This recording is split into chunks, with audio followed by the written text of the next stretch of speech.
E aí, moçada, beleza? Tudo bem com vocês? Tudo certo?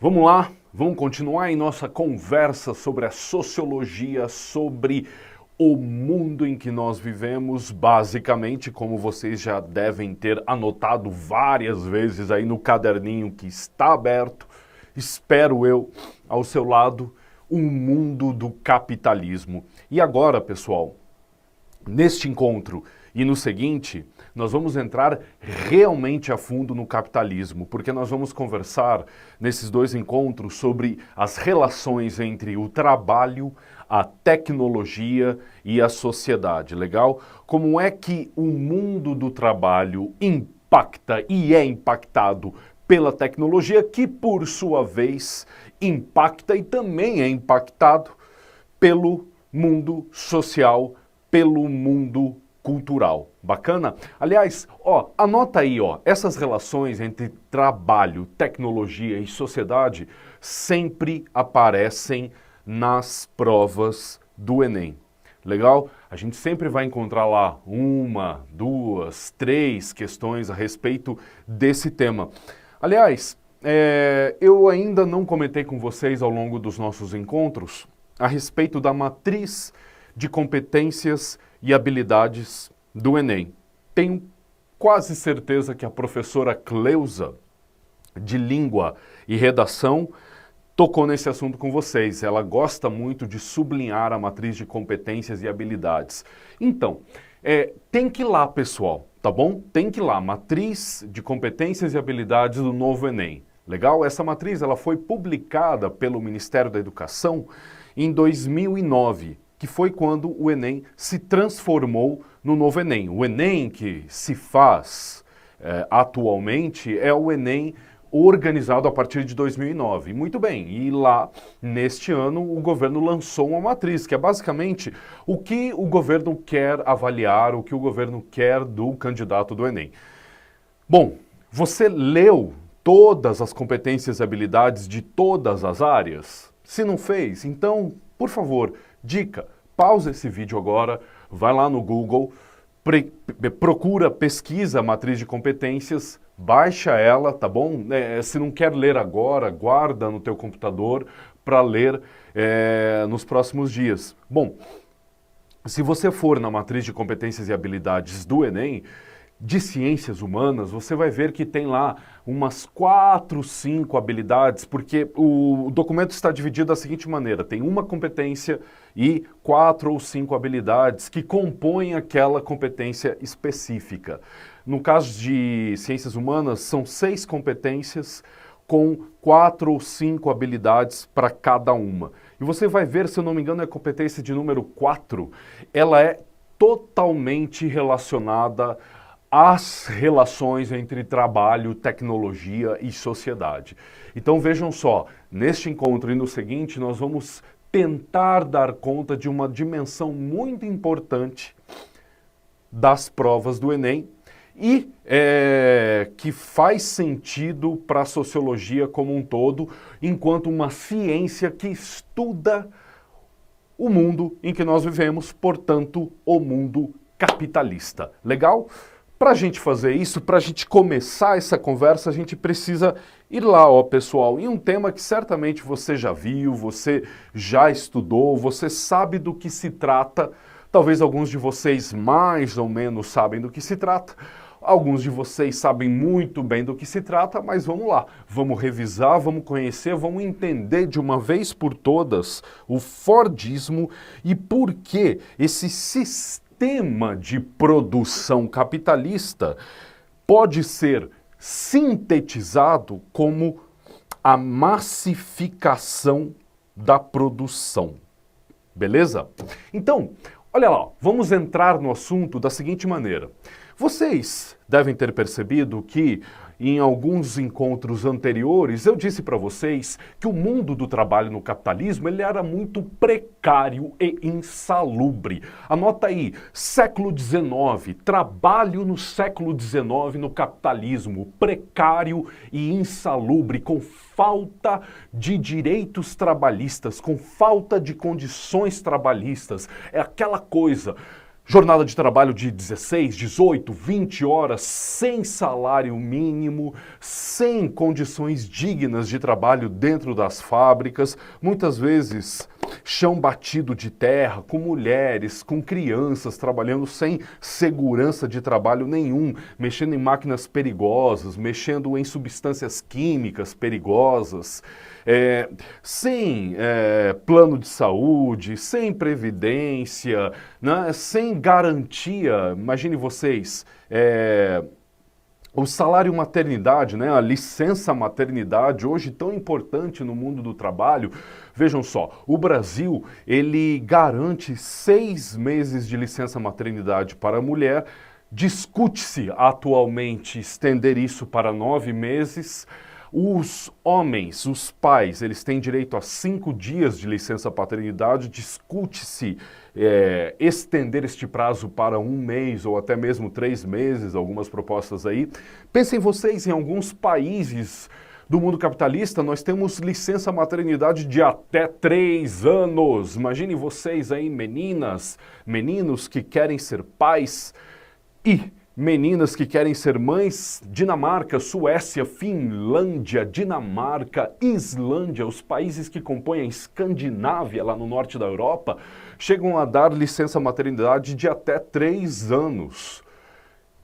Bacana, né? Bacana, bem legal. Bom, isso aí não é só porque eles são países avançados, mais respeitosos, também por isso, mas porque eles estão com uma taxa de natalidade cada vez menor, né? Então, cada vez nasce menos crianças nesses países. Então, a licença maternidade é uma maneira de você incentivar o nascimento de filhos lá. Beleza? Bom, imagine, no século XIX não havia nada disso no mundo do trabalho. Então, como é que nós passamos de um momento para outro? Né? Uma série de mudanças históricas aí, uma série de transformações históricas aí. Né? Como é que o mundo do trabalho se torna mais seguro, se torna mais interessante, se torna menos precário e insalubre? Por quê? Pensa comigo, olha, essa é uma reflexão sociológica muito interessante. Porque os trabalhadores, de um modo geral, pararam, como eles faziam em grande medida no século XIX, lutar pelo socialismo, pelo comunismo, por uma alternativa ao capitalismo, e ao invés disso, no século XX, começaram a o quê? A querer trabalhar mais pelo capitalismo, a querer investir em suas carreiras, a acreditar que era melhor para a vida deles, em termos de crescimento econômico, em termos de qualidade de vida, que eles se inserissem mais no mercado de trabalho capitalista e crescessem dentro dele. Né? Como é que essas transformações vão ocorrer? Direitos trabalhistas eu não vou falar no momento, mas eu vou falar sim dessas mudanças mais políticas, econômicas, a respeito da condição do trabalhador, e tudo isso vai acontecer a partir do epicentro de uma cidadezinha lá no norte dos Estados Unidos. Cidadezinha não, né? Uma cidade relativamente grande, uma cidade relativamente importante do norte dos Estados Unidos, ali na margem do Lago Michigan, né? O Lago Michigan, de um lado está Chicago, mais para cima de Chicago está Milwaukee, no estado de Wisconsin, mas do outro lado está Detroit, né? No estado propriamente de Michigan. É na cidade de Detroit, a capital do automóvel, ficará conhecida como a capital do automóvel porque é lá que um sujeito que abriu uma fábrica de automóveis chamado Henry Ford, a Ford Mobile, eu acho que era assim o nome, e ele começa um processo revolucionário dentro do capitalismo que depois vai ser copiado por uma série de empresas, não só de carros, mas de qualquer produto. Vamos ver como isso acontece? Vamos ver como Ford vai fazer esse processo? Bom, então a primeira palavra que você precisa anotar aí, ó, beleza, começa a se localizar. Nós estamos falando no início do século XX, legal? Em que Ford vai pegar as ideias de um sujeito chamado Taylor e vai procurar racionalizar a sua produção. Ele vai procurar instituir no processo produtivo a razão. A razão que faz parte, né? Você deve estar aprendendo isso lá nas aulas do professor Edivan de filosofia, a razão que vem do iluminismo, que está totalmente vinculada à Revolução Francesa. Então vejam só, o iluminismo, a razão, o racionalismo, que é a base da ciência, que por sua vez é a base da Revolução Industrial. Então vejam só, nós estamos falando aqui de um momento em que todo esse processo histórico de mais de 200 anos vai culminar, vai chegar na organização de um processo produtivo. Como é que o Taylor sugeria essa racionalização da produção? Tá aí, ó.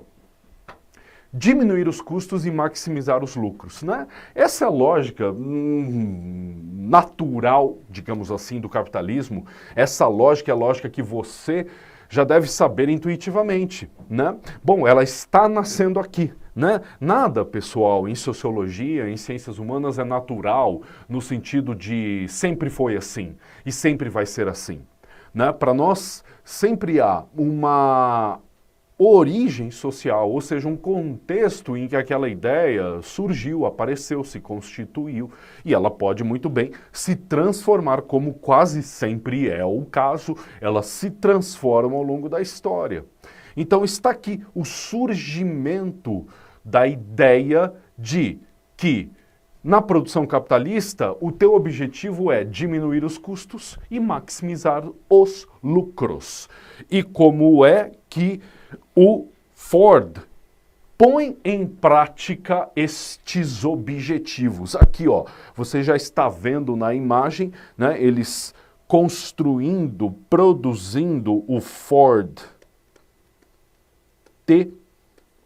Era o único modelo de carro fabricado por Ford em uma máquina, vamos chamar assim, que ficará conhecida como linha de montagem. Essa é a grande revolução no processo produtivo que Ford vai desenvolver. Ele instala uma linha de montagem. Então, como é que o carro ia ser fabricado? Os trabalhadores ficariam ali ao redor, né, dessa linha de montagem, e o carro passaria. Então os primeiros colocariam, né, a carcaça, colocariam a estrutura, depois os segundos viriam, passariam o sistema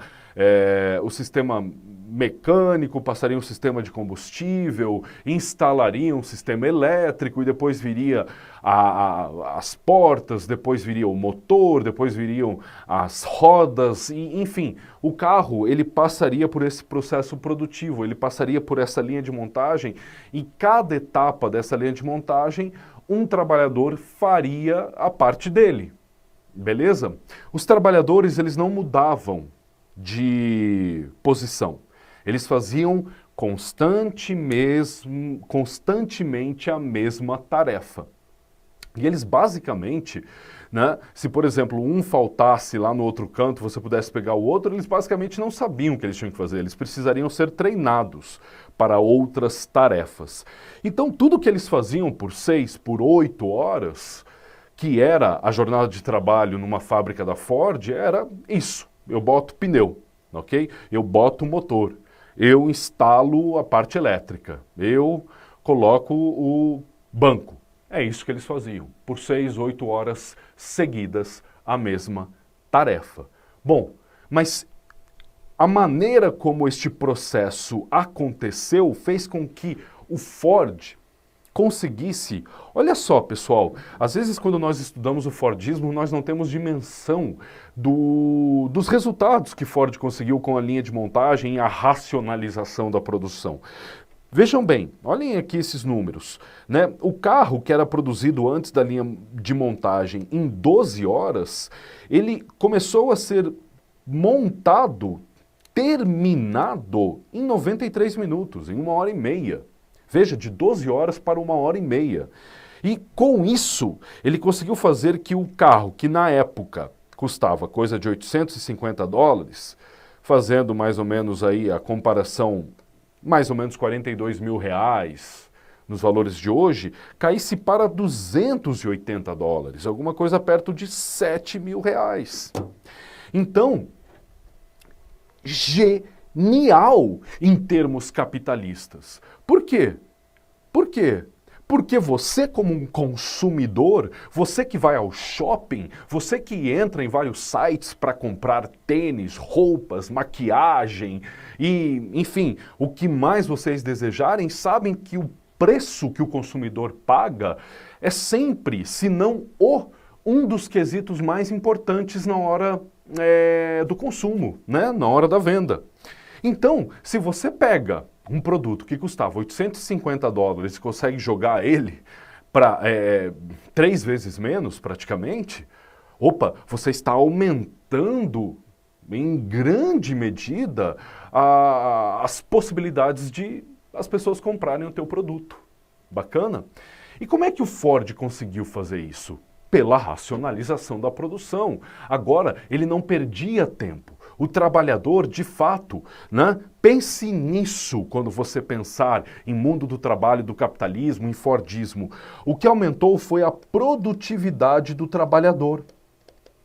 Você que vai estudar administração, você que vai estudar economia, você que vai estudar ciências contábeis, vai estudar bastante esses processos, né? Quanto um trabalhador produz por dia, por mês, dentro de uma fábrica? Os economistas adoram fazer essas contas, adoram fazer essas medidas. O Ford conseguiu aumentar a produtividade de cada trabalhador e, portanto, de todo o seu sistema produtivo. Então, era muito mais barato, porque, claro, pensem vocês, Marx já nos disse isso. Qual é o maior custo da produção? O que custa mais na produção? Pensou? Chegou em uma resposta? Eu te digo, é a mão de obra. A mão de obra sempre é o preço mais caro do processo produtivo.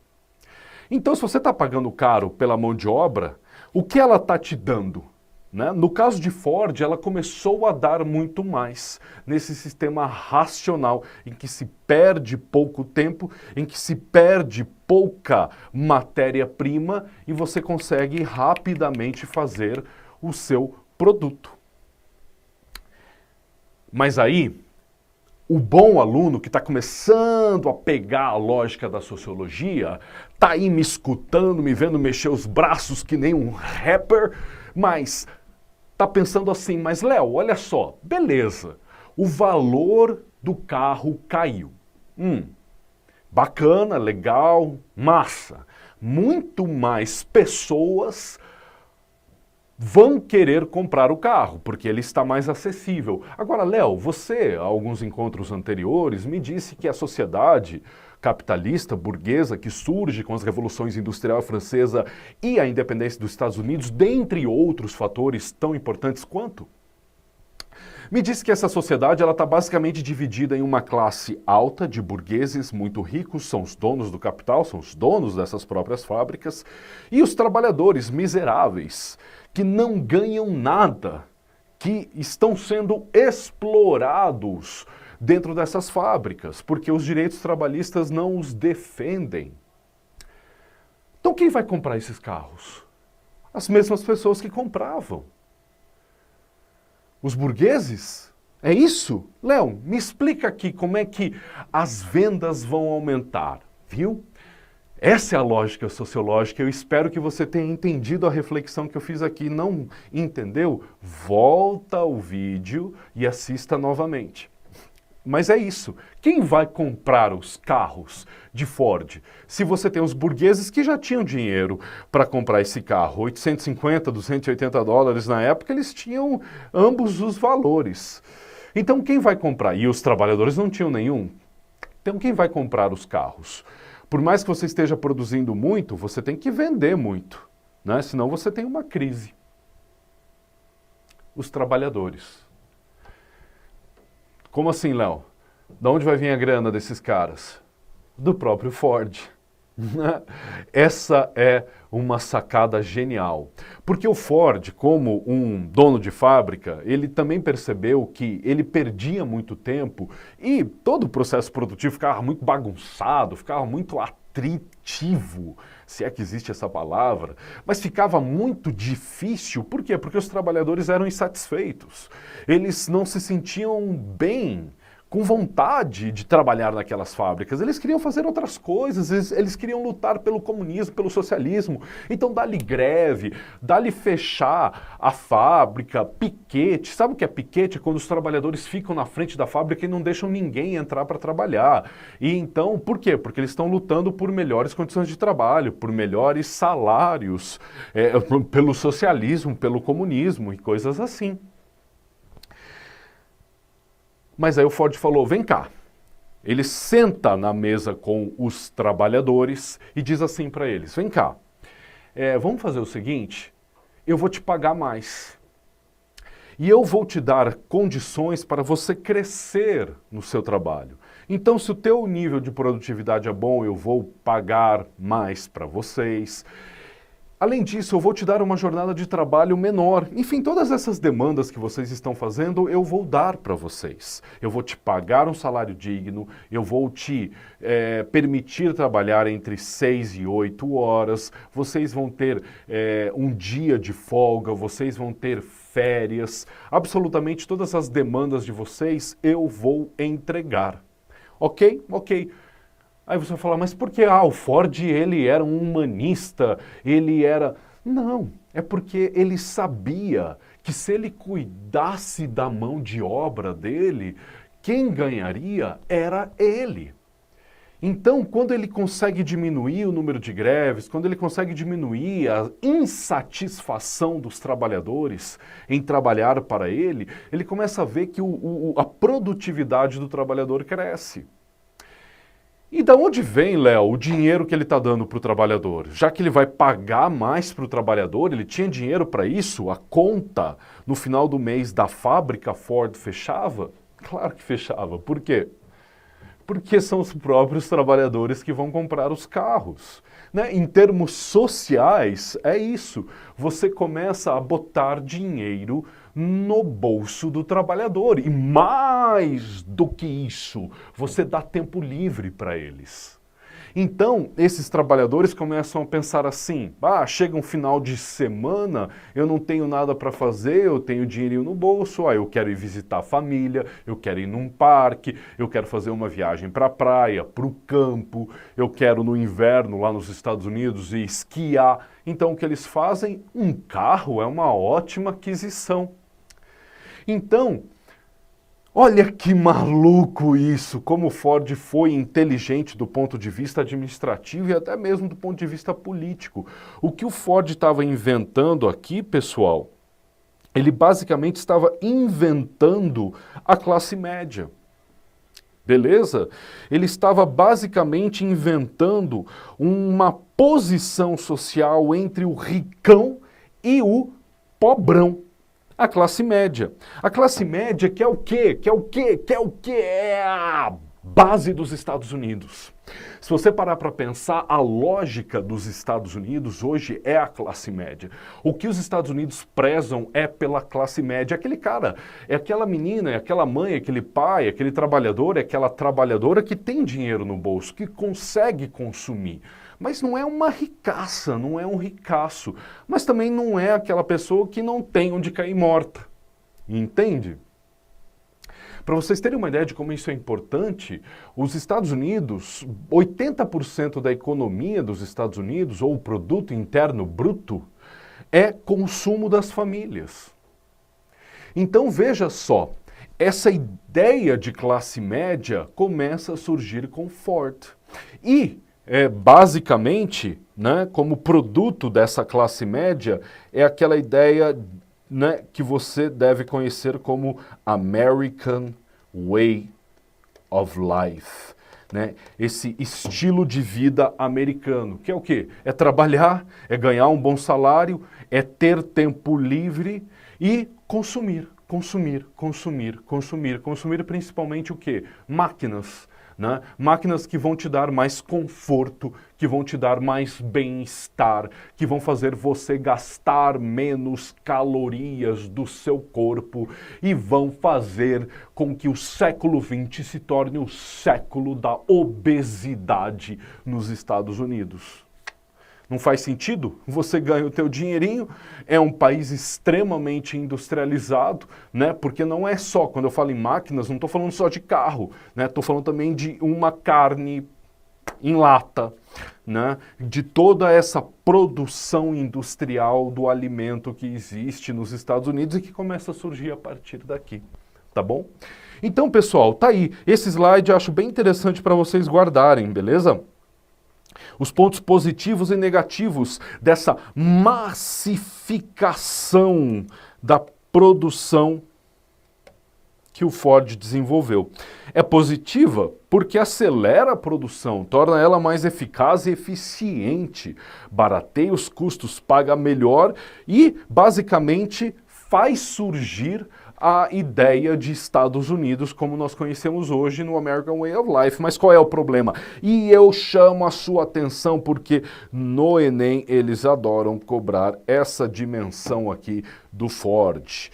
Por outro, ele também é negativo porque transformou o trabalhador em uma peça de engrenagem. Ou seja, ele vai fazer um trabalho mecânico, muitas vezes entediante, e basicamente ele não sabe o que está produzindo, ele não sabe qual é a lógica daquela produção. Ele sabe botar uma roda, ele sabe botar um pneu.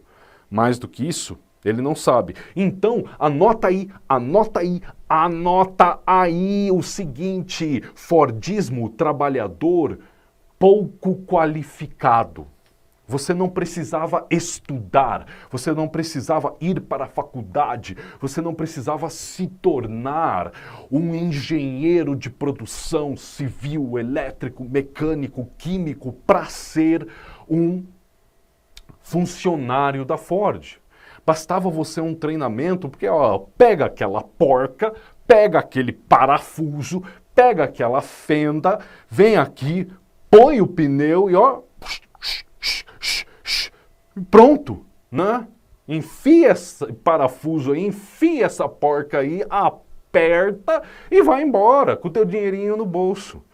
Então o trabalhador era muito pouco qualificado pela lógica do sistema produtivo de Henry Ford. Beleza? Tá bom? Bom, vejam só vocês.